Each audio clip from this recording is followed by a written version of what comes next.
What's up, guys? It's Drac, and don't blink. You might miss it. All jokes aside, it's a good thing that we have had the prototype version of this for months now, because it really let us familiarize ourselves with the product and give you guys an accurate assessment of it. This is the production version. There were a couple of hiccups that we won't speak to, but we're getting the production version a lot later than everybody else. Now, we are happy to review it on its merits, but just keep all that in mind. The Blink, you could have gotten it on pre-order at 20% off, but nowadays I think it sets you back $100.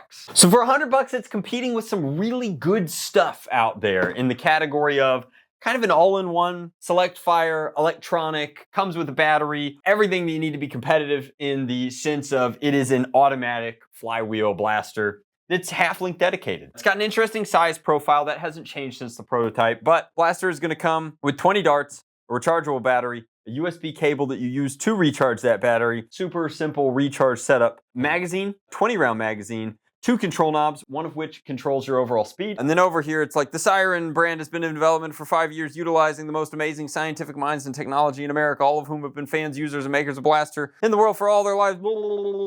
We know these guys, and most of those claims are even true. So we are excited to be able to talk to you about this, get it in front of our camera, and show you some of the merits. It is a highly competitive space. $99.99 is a very competitive price point. So you have to really believe in the darts. The darts are, of course, very unique, a new kind of darts. They're like a polypropylene solid body dart. I really like that they're completely solid. I think that that makes them much better in a lot of contexts. I think that it's better in springers. As your flywheel is going to compress your body, it's sometimes nice to have a little bit of a give in the center, but these are solid core darts with a pretty standard tip size here. And the tips on these are like a solid rubber. They're pretty good. That's the darts. These are the production version darts. Let's talk about the blaster itself. In the box, you're gonna get a few things. You're gonna get the blaster, the battery, which is installed. Like I said, the charging cable. You've got one little tactical rail to throw up top, and then one that clips into the back. This is a very interesting setup. Goes this way.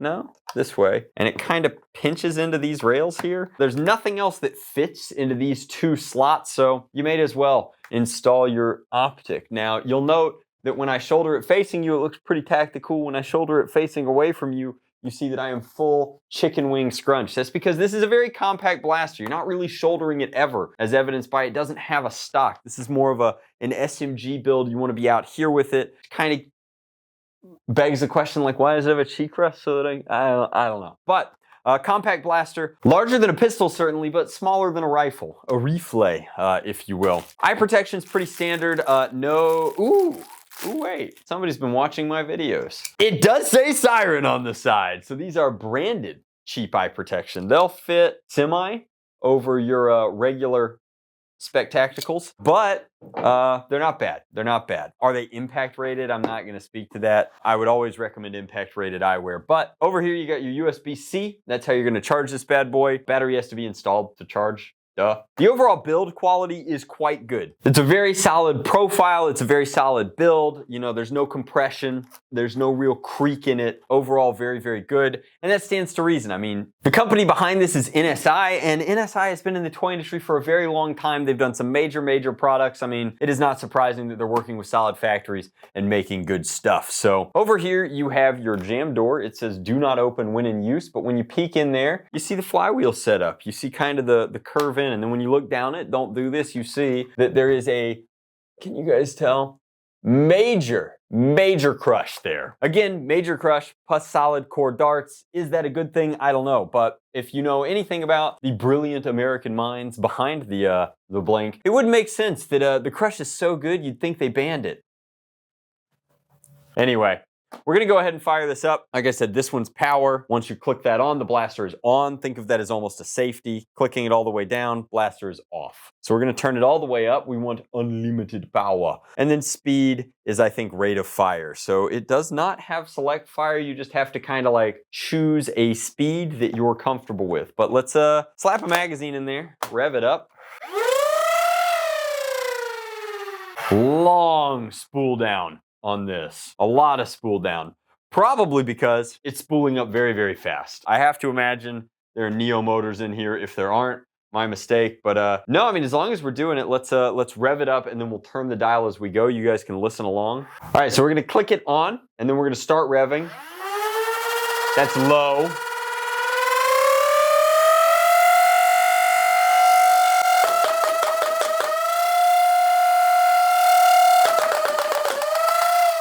And so what you can see there is that we went through down, boy, down, shh, hush. Of note, there is no electronic safety. It'll rev with this open. Keep long hair and fingers away from that port unless it's absolutely closed. Magazine release is like a button style mag release. It's in kind of a funky place because you'd want it here attached to the mag well. It is not. It's up here, one up. So you're gonna want longer thumbs so that you can grip it, rip it, and don't lick it. Let's throw our second magazine in. We're gonna set the speed way down, so slow rate of fire, and we're actually gonna put the power at minimum for this one. Hopefully it'll be a little quieter and we can kind of through.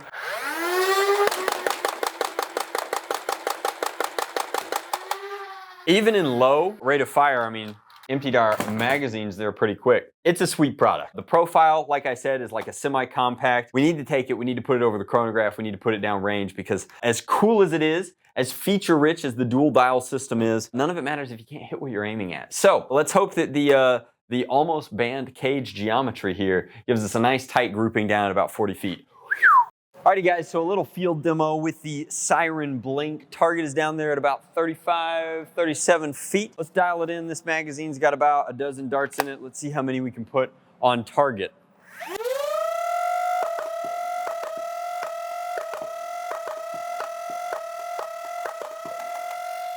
A little bit of powder, but we'll talk on that in a second here. Most darts on target. Not bad. Let's throw a few more down range, but this time let's cut the power back. Obviously, in full power mode, this is getting about mid 170s. When dialed down, it's closer to like 130s, 140s. So is it ever an HVZ blaster? I don't really think so. I think it's a little too hot for that. Is it a competitive blaster? Absolutely, depending on what your FPS threshold is for stored energy blasters. I think in that aspect, it definitely has a realm where it could be very effective. Now the darts seem to be one of the most innovative parts of the product, and yet we'll kind of talk in a second about how the cross compatibility of the product itself is a huge advantage. Let's put this magazine down range again, slightly lower speed here, slightly lower power. So a far more manageable like 130 to 150-ish FPS shot.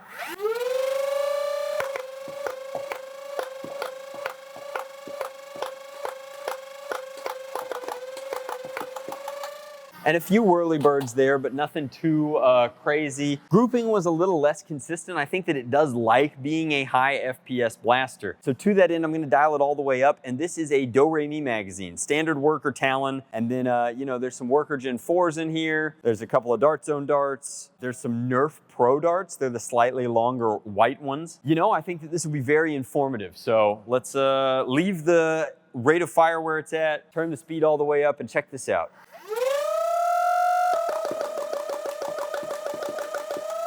The truth of the matter is that the Blink's magwell accepts Talons of any flavor. That's, you know, most of the ones that are made by third-party companies, the ones that are made by Worker proper, and then of course that's the same geometry as their magazines. But it also fires darts very consistently from a variety of different manufacturers. It's been able to fire just about every dart that I've thrown at, and frankly, the aftermarket darts or the other market darts get better results in terms of their FPS and accuracy. In my testing, throwing just generic Worker Gen 4s or Adventure Force Pro darts, downline, even the Nerf Pro darts, like I'm getting much closer to that 190 FPS up to like 185 on average. And in addition to that, I'm getting tighter groupings. Tighter groupings, more consistent, less dart damage. I mean, I've taken a few of the darts that have kind of wicked some stuff off, and the fact of the matter is that this flywheel geometry is just pretty violent. So even the new darts, they have a bad habit of like wicking little pieces off, and this was a big part of what the gap between original first look and new review was, is they wanted to develop the best darts that they possibly could, perhaps a more consistent kind of cooking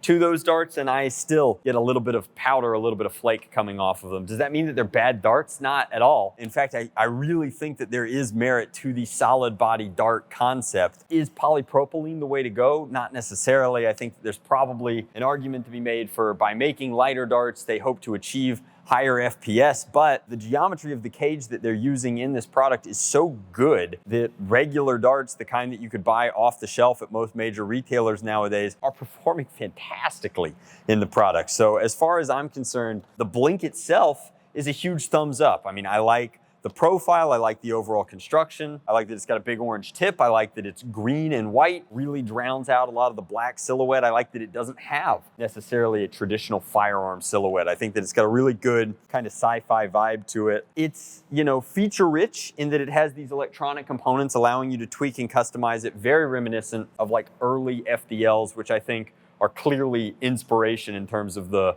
control suite here. However, at the end of the day, I always feel like my first loyalty is to you guys, my audience. And so I am obligated, but also happy to inform you guys that we are being compensated both in the form of the early review model and a little bit on top to provide this kind of first look and unbiased review to you. You could argue that that process is intrinsically biased, and your argument would have merit. But, you know, we're not going to sing the praises of something unilaterally across the board, especially when we think that there are areas for improvement, and especially in a case where a product is cross-compatible. We think that it's our due diligence over here at the channel to test it in as many ways as we possibly can, or we have access to in a convenient time frame. And in that respect, I mean, I think that it's an excellent entrant into the ecosystem, but there are better accessories to use with the product than necessarily the ones that it comes with. Lots of room for fun paint jobs. More than anything, I think it's of note that it's just good. It's good to have more competitors in a category, especially in a world where it seems like we're watching Game Face kind of fade out into whatever their next chapter may or may not be. It's exciting to have another major toy company providing good product at a reasonable price point, just because competition breeds innovation. And there are a lot of features on here that I'd like to see in other products. I really like the ease of charge USB-C. I like this control suite. I like that it's using a traditional rev trigger, but there are areas for improvement. I think that a mag release that was designed with humans in mind would be a little bit better. I think that there would be a better way to kind of do your entire ergonomic and optic suite than this sort of crunch here. But, you know, there's always hope that if this product does well, maybe they'll integrate that into future product lines. I'm a big fan of the product. I'm happy to be working with Siren to bring you guys this review, and I appreciate you guys for watching. Thanks for checking it out. Let me know, you know, the video is an honest review. Your feedback would be great in the comment section down below, and I'm positive that the guys over at Siren, particularly the developers, are gonna read all of those comments. So I have that confidence, and I think that your voice would be heard. Let me know what you guys think. Have you pre-ordered one of these? Are you looking forward to getting yours in the mail? And if so, what are you planning to fire out of it? Are you really excited about the polypropylene darts, or are you gonna use kind of your existing loadout and kit with it? Lots of good stuff to like about this one. Thank you guys so much for watching. A little wordier there at the end than we're used to, but I always appreciate your time. Much love, blast on, Drac out.